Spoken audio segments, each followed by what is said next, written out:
कल्याणच्या गांधारी परिसरामध्ये इमारतीची लिफ्ट कोसळली आणि 8 जण गंभीर जखमी झालेली आहेत, तर 4 जण आणखी गंभीर जखमी झालेली आहेत। आपण पाहू शकतोय एक लिफ्ट कोसळली कल्याणमधली घटना आहे आणि त्यात 8 जण गंभीर जखमी झाल्याचं कळतंय। त्यातलेच 4 जण अति गंभीर जखमी झालेले आहेत आणि त्यांना आता रुग्णालयामध्ये पोहोचवलेलं आहे। एकूण 12 जण जखमी झालेले आहेत आणि त्यातल्या 4 जणांची अत्यवस्थ अवस्था आहे। लिफ्ट कोसळल्यामुळे हे 12 जण जखमी झाल्याचं कळतंय।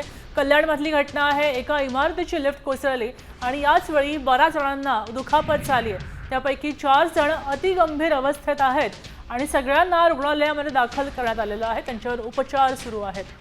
दरम्यान कोणत्या भागातली घटना आहे हे अजून समजू शकलेलं नाहीये, मात्र कल्याणमधल्या एका इमारतीची ही लिफ्ट आहे आणि या ठिकाणी 4 जण गंभीर जखमी झाल्याचं कळतंय।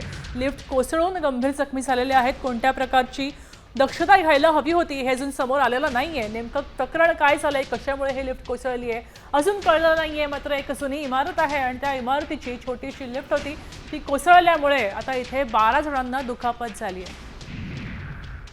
आपल्यासोबत संघर्ष गांगुर्डे जोडले गेलेले आहेत, आपले प्रतिनिधी आहेत आणि अधिक माहिती देत आहेत। संघर्ष,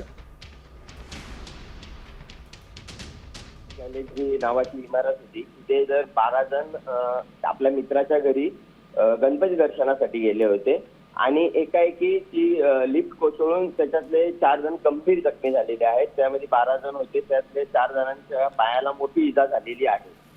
जी रॉयल गॅलेक्सी जी इमारत होती तिथे दोन लिफ्ट होत्या।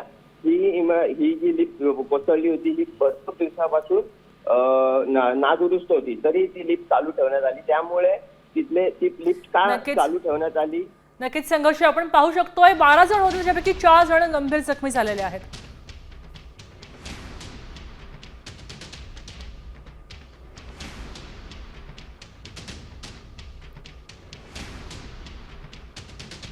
आपण पाहू शकतोय 4 जण गंभीर जखमी झालेत। एकूण 12 जण होते, त्या 12 पैकी 4 जणांच्या पायाला दुखापत झाली आहे। गणेशोत्सवानिमित्त गणपतीचं दर्शन घेण्यासाठी आपल्या मित्राच्या घरी सगळेजण गेले होते आणि 12 जण एकूण होते। लिफ्ट कोसळल्यामुळे या 12 जणांच्या पायाला दुखापत झाली आहे, त्यापैकी 4 जण गंभीर जखमी झाल्याचं कळतंय।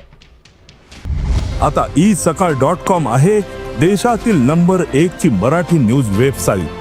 प्रत्येक अपडेटसाठी isakal.com ला नक्की भेट द्या।